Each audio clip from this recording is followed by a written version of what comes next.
కాంగ్రెస్ నేతల బంధువులకి ర్యాంకులిచ్చారు. రాములు నాయక్ కోడలికి ర్యాంక్ ఎలా వచ్చింది?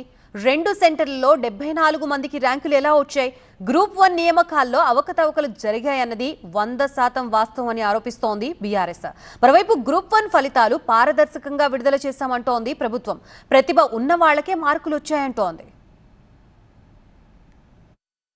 గ్రూప్ 1 నియామక ప్రక్రియ రాజకీయ దుమారాన్ని రేపింది. ర్యాంకుల వెల్లడిలో ముమ్మాటికి అవకతవకలు జరిగాయని BRS ఆరోపిస్తోంది.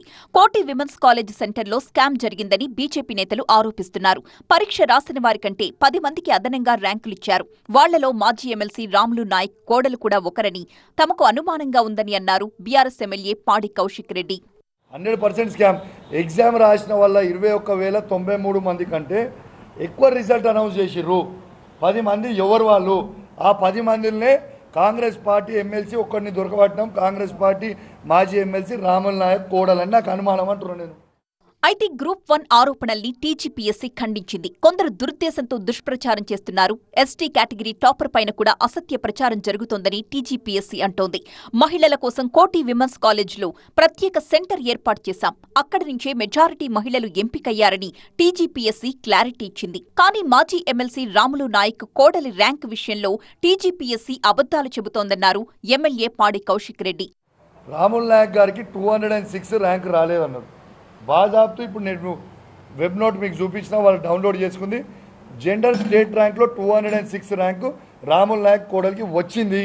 Multi zone 1లో first rank వచ్చింది. అది రాలేదు అని అబద్ధాలు నిన్న ప్రెస్ నోట్ పెట్టిరంటే ఇది రెడ్ హ్యాండెడ్గా దొరికింది. ఇలా అన్ని తప్పు తడకలే ఉన్నాయి. ఈ అంశం మీద జ్యుడిషియల్ విచారణ ఎందుకు చేయడం లేదని ప్రశ్నించారు మాజీ మంత్రి గంగుల కమలాకర్.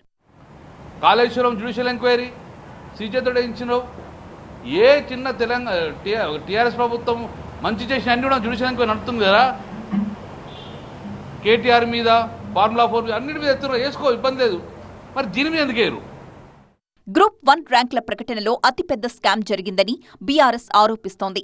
వెంటనే నోటిఫికేషన్ రద్దు చేయడమే కాకుండా విచారణ జరిపించాలనేది బీఆర్ఎస్ డిమాండ్. కేంద్రం కూడా ఈ విషయంలో జోక్యం చేసుకోవాలని కోరుతోంది బీఆర్ఎస్.